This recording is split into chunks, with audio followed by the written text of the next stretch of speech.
சென்னைக்கு ராணி இன்னும் சித்தி பொண்ணு வீட்டுக்கு போயிருக்கும்போது அவங்க மகா வந்து இந்த பைபிள் வேதாகமம் கல்லூரியில் இருக்கிற வேதாகமத்தை எழுதிட்டு இருக்கிறத பார்த்தேன். எனக்கு ரொம்ப நாள் ஆசை, நான் வந்து வேதாகமத்தை வந்து ஃபுல்லாக எழுதணும்னு சொல்லி. அதனால் நான் டைரியில் ஒவ்வொரு புத்தகமாக எழுதலான்ட்டு நான் யோசிச்சுட்டு இருந்தேன். ஆனால் இந்த புத்தகத்தை பார்த்த உடனே எனக்கு அதில் எழுதணும்னு ரொம்ப ஆசையாக இருந்துச்சு. நான் ராணிகிட்ட சொல்லும்போது உடனே அவங்க 2 நாளில் அந்த வேதாகமத்தை எனக்கு வாங்கி கொடுத்தாங்க. 2018ஆவது ஆண்டு டிசம்பர் மாதம் நான் அதை எழுத ஆரம்பித்தேன். அதுக்கப்புறம் அதை டெய்லி ஒரு அரை பக்கமாவது எழுதுவேன். என்றைக்குமே அதை வந்து எழுதும்போது ரொம்ப ப்ரேயர் பண்ணிகிட்டே தான் எழுதுவேன். அது ரொம்ப மனதுக்கு மிகவும் சந்தோஷமாக இருந்தது, சமாதானமாக இருந்தது. சண்டேஸில் வந்து மேக்ஸிமம் எவ்வளோ எழுத முடியுமோ அவ்வளோ எழுதுவேன்.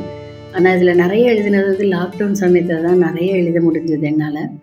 நான் இன்றைக்கி போன மாதம் தான் அதை எழுதி முடித்தேன். 2023ஆவது ஆண்டு மே மாதம் தான் அதை எழுதி முடிக்க முடிஞ்சது. முடித்தேன். ஆனால் எழுதும்போது வந்து ஒரு மனதுக்கு ஒரு பெரிய நிம்மதி, ஆறுதல் கிடச்சிது, மன சமாதானம் கிடச்சிது.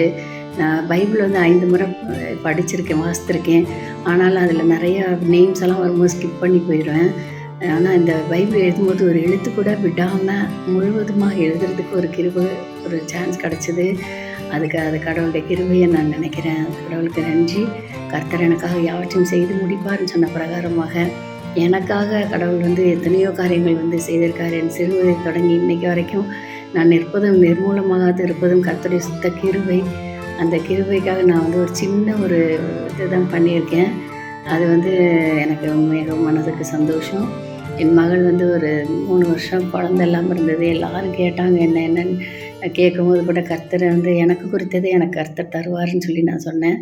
அதே விதமாக போன வருஷம் 2022 நவம்பரில் பாப்பா ஒரு பெண் குழந்தை பிறந்தது. கர்த்தருக்கு ஸ்தோத்திரம். எனக்கு வந்து ராதாகிருஷ்ணன் அவார்டு கிடச்சது நான் இதனால தான் நினைக்கிறேன். கண்டிப்பாக கடவுளுடைய பெரிய பாக்கியம். எல்லா விஷயத்துலேயுமே கடவுள் என் கூட இருந்து எனக்கு துணையாக இருந்தார். நான் ஏந்துவேன், சுமப்பேன், தாங்குவேன், தப்புவேன் சொன்ன பிரகாரமாக இம்மட்டும் என்னை ஏந்தி சுமந்து தாங்கி வழி நடத்தி வந்திருக்கிறாரு. கர்த்தருடைய நாமத்திற்கு ஸ்தோத்திரம். இன்னொரு வேதாகமும் இதே போல் வாங்கி அதை நான் ஃபஸ்ட்லேருந்து எழுதணும், சீக்கிரமாக எழுதி முடிக்கணும், இவ்வளோ நாள் பண்ணக்கூடாதுன்னு நினைக்கிறேன். அநேகமாக நெக்ஸ்ட் மந்த்து ரிட்டையர் ஆகினதுக்கப்புறம் அதை தொடங்கலான்னு நினச்சிருக்கேன். அது சீக்கிரமாக எழுதி முடிக்கிறதுக்கு கர்த்தர் எனக்கு கிருபை செய்யணும்.